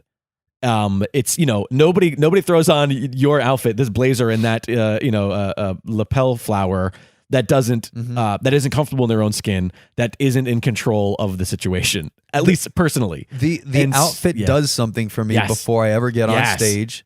I will tell you, there was a definitive transition when I got to LA. So I've been a clothes and style person my whole life. Right. Things like suits and ties have been in and out of my fashion since middle school. Okay. In high school, when we had like on game days for basketball, right? We were required to wear. I remember my high school did the same thing. Yeah, and I was like, I'm down. Like, absolutely, I should present myself like I know what I'm doing, so that when we walk into another team's gym, we're all dressed nicely together instead of just bums in sweatpants. Right. Like, no, we should look presentable. Yeah. I loved that. And as I got out and into my 20s, my style was shirt and tie, put on a vest, put on a jacket. I got into bow ties right before I moved to LA. My first bow tie I wore to a friend's wedding because I was always dressed up wherever I was going. Yeah. In fact, when I worked, I ran a gym inside of a Jewish community center at a JCC. Okay. I was the head of the fitness department. I would go to work in a shirt and tie. And people used to get on me like, why are you so dressed up today? And I'm like, why are you dressed in shorts today? Right. Right. And it does something for your psyche. It doesn't just help you as far as people's perception of you when they see you, but I mean, hell, you don't have to watch more than one episode of Queer Eye to know that, a lot of times the way you physically present yourself leads to a confidence of the mind. And so, it's just this perfect circle of they look at you and they go, oh, he's put together, and especially as a stand-up more so. And then you feel that. And it feeds into that confidence, which probably allows you to do things on stage that some people can't quite get away with. The two areas there's two things I'll always say about getting dressed when people are like, "What? Like why?" One, I dare you to put a suit on and not hold the door open for somebody. Right. That's you fair. just ought like fair. Because I'm dressed nicely. That's like fair. Everything else kind of fills in around it. Yeah. The second, the place that you'll notice the biggest difference is at the airport. Okay. Like put a shirt and tie on at the airport. Right. It goes so much smoother than if I'm in sweatpants and sneakers. Really? Everyone around you responds differently. Like, because I'm responding differently also. I'm presenting myself in that way. Like, I have a shirt, tie, and jacket on. Right. I put myself together. even for this, because again, my uncle and I lamented people used to dress to go to the theater. People used to dress for air travel also. Right, yeah. So I put It was a an shirt and tie on every time I'm on a plane also. And those two things are like, I dare you to put a suit on and not hold a door open for somebody. You'll inherently be nicer externally. Right. And if you're at the airport, you'll notice people respond differently to you as well. Right. So it's that symbiosis. And so when I get out to LA, Alton Brown, the Food Network host, was a big influence on bow ties. Okay, that's fun. He's where I really started to pick up bow ties. Yeah, I remember him. So I would go to open mics, usually just wearing like a Superman t-shirt and a button-up unbuttoned with the Superman t-shirt under it. That was kind of my original look. Yeah. It was like what you're wearing right now with a t-shirt underneath it. So it's like slightly dressed up. I always had cuffs on. I also, oh my God, I can't think of the comedian. Oh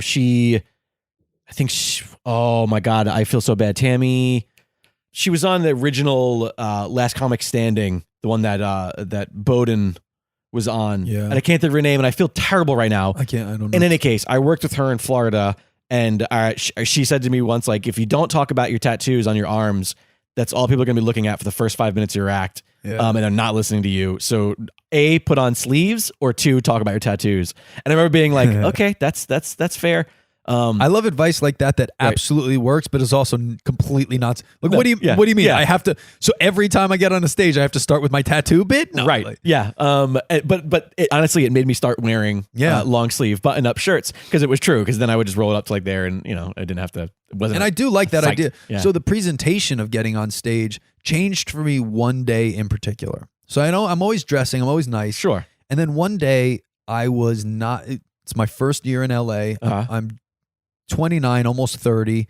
I'm just having one of those days where I'm not feeling good. So that was the day that I said, all right, put on a shirt and a tie, put on a bow tie today. Like, feel good about how you dress.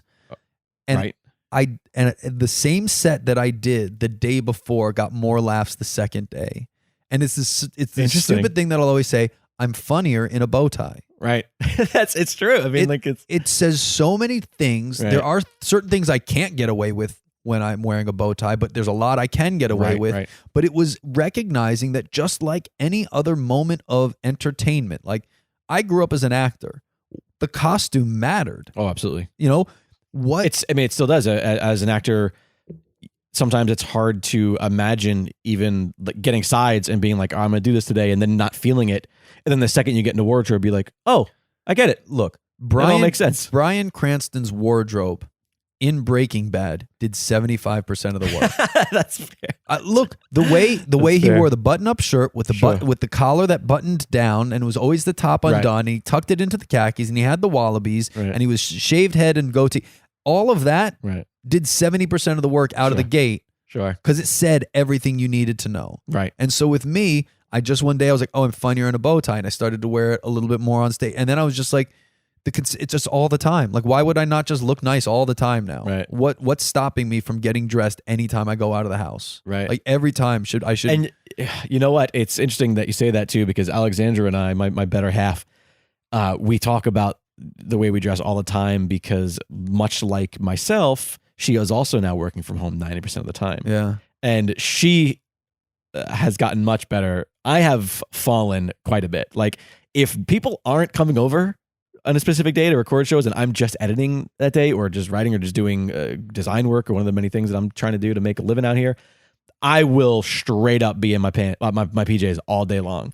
And she at least is like, oh, I'm still going to get dressed. I'm still going to take a shower, put on like at least jeans and a t-shirt and like work and feel like she's working.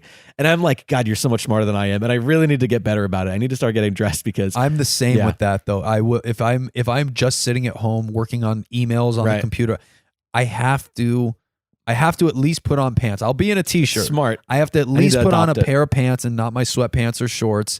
I need to sit at the table with the computer. Like, I need to create the setting for it. In fairness, and it brings it all back to my insecurities, the lesson of this episode is I need to lose some weight, is that I also feel like I don't feel as comfortable anymore in my clothing. So that's probably why I'm also like, well, I'm home. I'm just going to put on some freaking PJs. I love all of this talk because when we found out we were going to have a red carpet premiere for Historical Roast, you think the first thing I didn't do was A, think of the suit I was going to wear, and then B, immediately start dieting and exercising. Right. Like immediately, like I've dropped 15 or 20 pounds since the beginning of the year. I'm on I'm legitimately going to be on the very first red carpet of my life. Right. And it's going to be for a show I created. Yeah.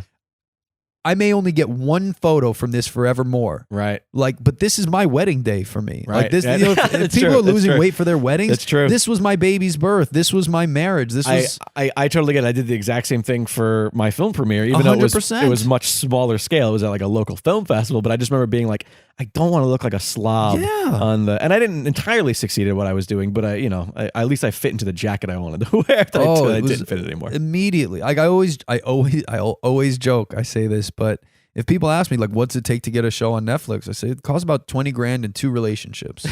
That's very, very fair. It's like this was the priority from day one. It's the focus. It's that big. And like, I knew and I am a former quote unquote athlete. Right. So getting my mind and body right for something they always go hand in hand. Sure. I prepped for pre-production and writing the show. Like I had a few weeks before when I knew we were going to start. Right. My workouts and diet changed because I knew I'd need the stamina to be in that room. Yeah, that's every day. That is a level of self-control and awareness that I aspire to, because man, and I feel like you're an anomaly because I feel like that is not the artist brain. Do you want to know? Because I am not a disciplined person. Right. I had this discussion with my girlfriend recently. I'm not natural. I would do nothing. I wouldn't. It doesn't sound like it though. This is opposite of what you've been explaining. I always I always want to be doing something, especially with my hands. Sure, like I want to do something. Right? You'll notice the entire time we're talking, I want to write something. I want to create. So I have to be doing. However, like sitting on a couch and watching television is incredibly pleasing to me. But the other side of it was just if I didn't put discipline in my life, I wouldn't have any of it. It's an unnatural thing for me. Right. But it truly has, in that military sense, like discipline has set me free. Yeah. Being disciplined with my diet and exercise routine, being disciplined with making sure I don't sit and write in the ways that I want to all the time. Like dedicate a half an hour a day to writing or, but the discipline of knowing like I have to get the show up every month. I have to do this discipline. I had to put it in, otherwise I wouldn't naturally be inclined. It's not a natural inclination to me. It is manufactured in the way of like, you got to go, I'm the only one who's going to get this done for me. Right. No one, Hollywood is not coming to knock on my apartment door. If I wanted a show, I was going to have to go out and literally elbow people out of the way and get it. And do you think that a specific task helps you become more disciplined versus just because that's it for me. It's like you say, you're not naturally disciplined, but knowing, okay, I have to put this show out. And maybe before that it was the stage show. Maybe before that it was one of the other things or this specific task. Does that lead to the discipline? Because I feel like, that's something that most people will struggle with, especially myself, is that when I'm making my movie, I'm super disciplined. Mm-hmm. In fact, most of my friends are like, I haven't seen you in 2 years. Mm-hmm. I was like, yeah, because I'm busy. But when there isn't that specific task, oh man, it just goes right out the window.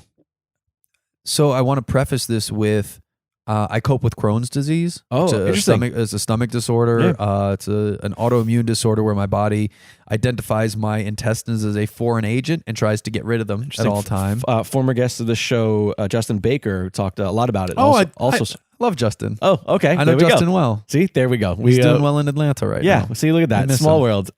Yes, I'm familiar with it because of him. Yeah. And because he told the stories of his chronic pain. Part of it comes from that. Part of it comes from an athlete. However, for me, it always starts in the gym for me. Right. If when I am going to, in fact, I'm going to the gym after this. Like I'm going straight to the gym after this. But if I'm going to the gym and doing my workouts regularly, everything is infinitely easier. Everything works better. I need that. In my life right now. My mind works better. Great. My body works better. And you want to talk about setting a routine and discipline of I do love exercise because it's the only thing that we do that is completely for ourselves.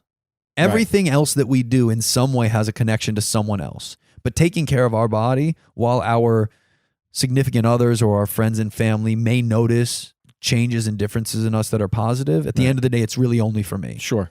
The second, it's one of the few things in life where we get out exactly what we put into it. Sure.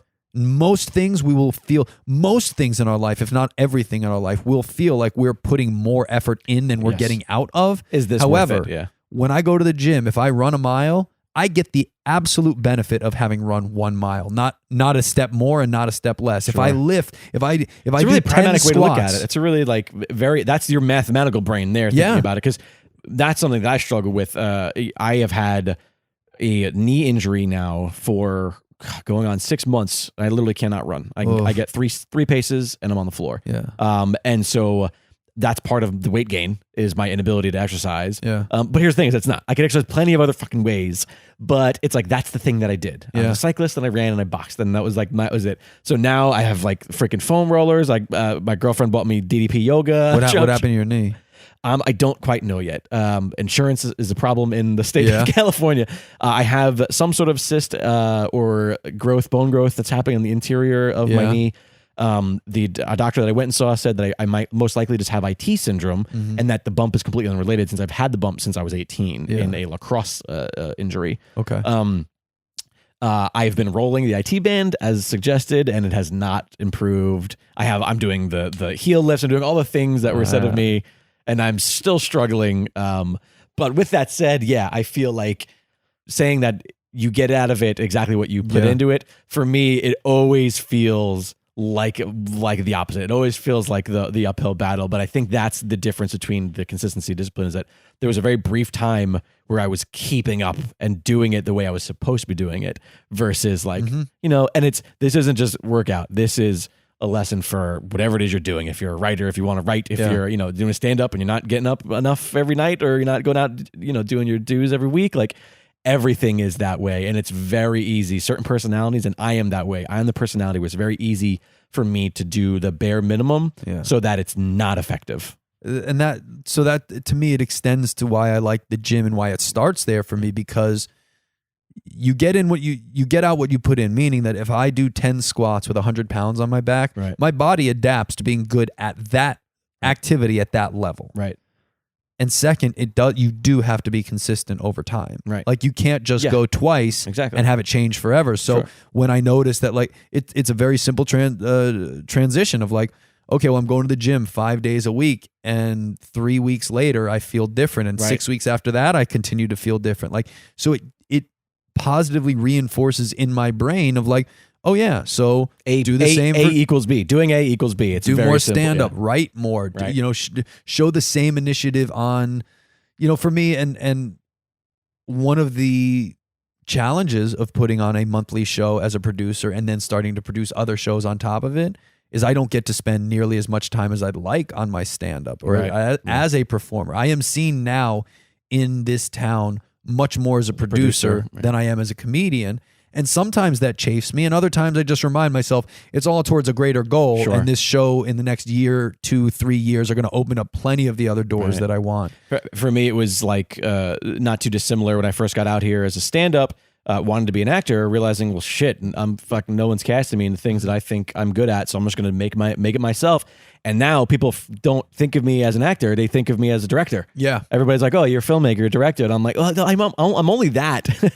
It's to feed the other thing. Struggle forever. Yeah. So now you're a producer, and you're like, "But I should host the thing that I'm producing, ideally in the future at some point." How fun do you think it is that I did my job as host of Historical Roast so well that they gave it to Jeff Ross? Yeah, I mean, they gave my job to somebody else. What kind of weird promotion is that? Listen, you set the bar so high that only a Jeff Ross, Jeff Ross could step in there and carry that torch that you provided. So the discipline starts there because you can see the results. The consistency is key. The focus, you can't concentrate on anything else. I always loved basketball because your attention had to be entirely on the game. You couldn't think of anything else because you don't know what's coming next. Right, You're just, it's this weird zen of don't think of it, don't think, don't do anything else. Just prep, know what you're supposed to do, and go do it. And it helps everything else. Eddie, you are a goddamn inspiration. That's what I'm getting out of this. I respect the work ethic. I highly I feel motivated. Very motivated. Just go to the gym. It solves everything.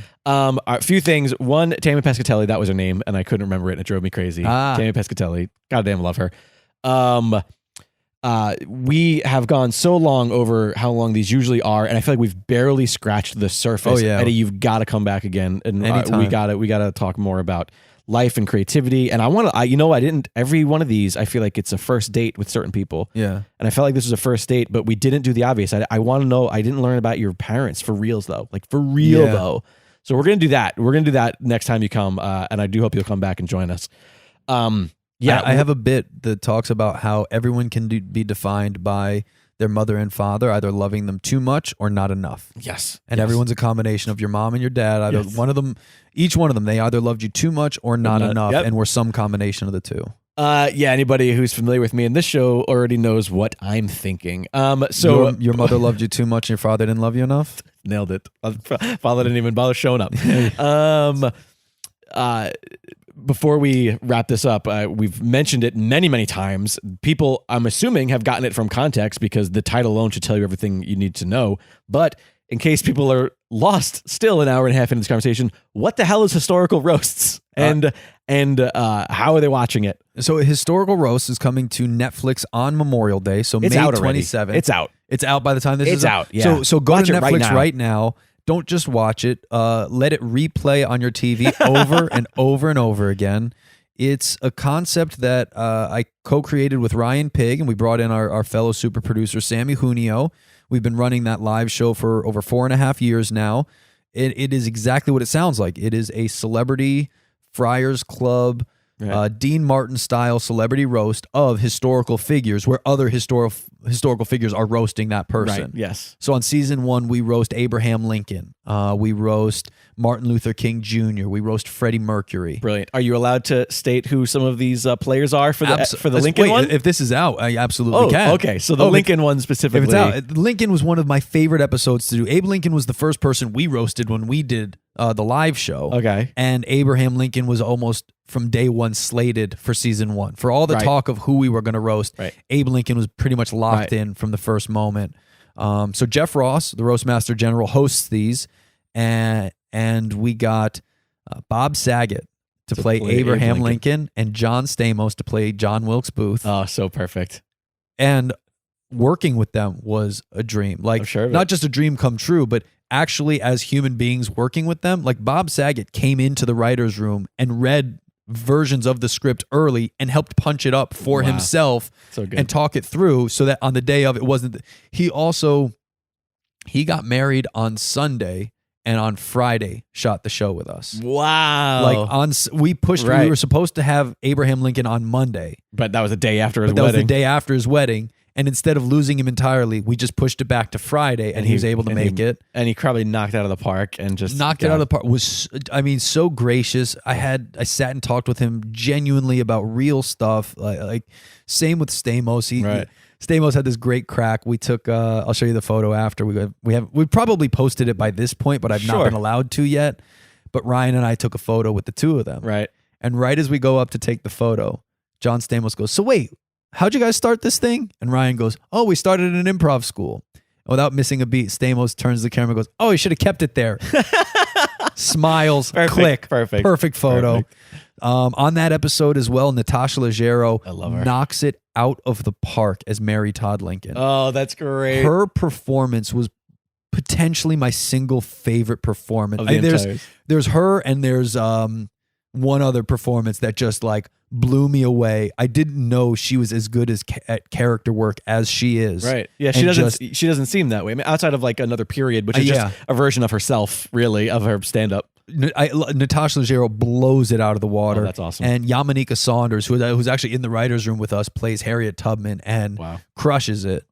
We roast Martin Luther King Jr. And you want to talk about performances? Go watch Jaleel White as Nelson Mandela. Oh my God. Roasting really? Martin Luther King That I wasn't Jr. aware of. All right. Oh my, we also have this run where, do you know the comedian Red Buttons?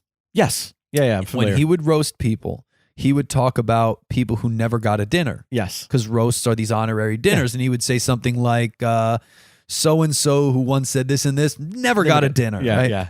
And so Lance Cruther, one of our wonderful writers who played Pootie Tang, Pootie Tang was on our writing staff, wrote this great run where Nelson Mandela talks about everyone who's on the stage with him who never got a holiday. Oh my God. Because that's he has a holiday. brilliant. Rosa Parks has a holiday. Right. Martin Luther King Jr. has a holiday. You know who's on the panel who doesn't have a holiday? Barack Obama. Obama never got a holiday. And so he's talking about everyone else. And this person who did this, great. like Jackie Robinson, who broke the color barrier in baseball and once said, man, this should be pretty easy. Right. Never got a holiday. And Jaleel White as Nelson Mandela is one of my favorite performers. He, again, knocks the ball, as they say, is still soaring. If you're a fan of comedy, it is a must-watch series. And like you said, just let that shit play on repeat. Yeah. When Netflix asks you, are you still watching? Mash that button defiantly. Yes, I'm still watching, you jerks. And outside of historical roasts, what else do you have going on, and how do people find you? So Historical Roast is coming to Netflix on Memorial Day, May 27th. On Wednesday, May 29th, we're going to be back at the Comedy Store roasting Mother Teresa. Oh, so if this is out before then, come by the Comedy Store, 10:30 in the Belly Room. We're roasting Mother Teresa. Yeah, it should be stated that generally this show will exist on Netflix, but also live shows are going to be going on. Yeah. We're still live all summer. We have an incredible schedule this summer. June 2nd, literally a few days later, we're doing fictional roast at Dynasty Typewriter. We're roasting Pixar. Oh, that's brilliant. Because Toy Story is coming out that month. Brilliant. So, I mean, honestly, these are, if you love the show, and you will, or you already do, the live show is like a lightning in a bottle. Like, you're there for it when it happens. At the world famous Comedy Store, at Dynasty Typewriter. I mean, the Comedy Store is legendary, but you can truly feel the history in the walls. Yeah. We have incredible performers, so come see us there. We're there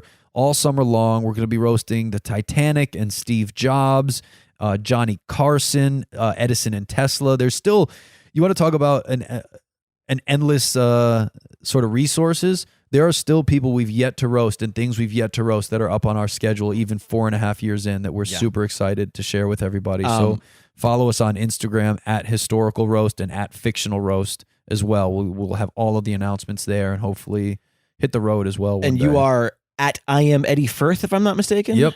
On Twitter at Eddie Furth, on Instagram at I am Eddie Furth. Follow me there for all the other stuff, because there's plenty other things going on as well outside of roasting dead and fictional people. So please check all of that stuff out. And again, I'm going to say it 95 times. Watch Historical Roast on Netflix. What are you waiting for? Before we got here, a couple quick little pieces of business. As always, if you're enjoying these conversations, please rate and review on Apple Podcasts. It's the thing that you do. It takes 2 seconds out of your day, and it greatly helps the show. Also, if you're enjoying this show, and if you want to show your support, or if you want to show your support for all of Dragon Wagon Radio, our fantastic independent podcast network, check out the Dragon Wagon shop at dragonwagonshop.com. Pick up some merchandise. It is the absolute best way to support our show and help us keep the lights on. Find me on Twitter at Liquid Jake, on Instagram at Jake Lloyd. Follow the show at Elaborate Pod on all social media. I'm not good at it. I get it, the social media and the posting, but listen, sometimes having the followers there is nice. It helps people, come join me on the couch a little bit more, and it always helps when reaching out to sponsors. So social media is important if you're a podcast listener, but you don't give a shit about following the shows you listen to. I'm guilty of that. I do it all the time. I don't post a ton, so hey, there you go. I won't be crowding up your feeds because I'm bad at it. The algorithm has messed us all up anyway. Right, absolutely. With that said, I must leave you as I always do. Please be an artist, not an influencer. Create art, not content. Eddie, thank you so much for coming. I love you. Thank you for having me. So you guys, one of my absolute favorite things in my old stubborn age is discovering new music, because I sort of fell into that mode that we all fall into, where you just sort of listen to the music that you listened to when you were an early 20-something. Boring. Yeah, exactly. So one of my favorite ways to discover new artists is an incredible podcast hosted by this man, Zen Zenith. Hey, Zen. That's me. Tell me a little bit about your podcast, The House Show Show. Okay, I will. The House Show Show is a live concert series and podcast where we actually put on a house show and record it. So you have a live studio audience. Yeah, we have our audience in there. They watch the show, the artist performs, and then I sit down and interview. We do a Q&A with the audience. And so it's a lot of fun because there's energy in the room, there's clapping, there's hooting and hollering, and all of that gets translated into the podcast. It is an absolutely incredible, small, intimate concert right in your pocket. How do people listen? By going to thehouseshowshow.com or going on iTunes, Stitcher, Google Play, wherever podcasts are found.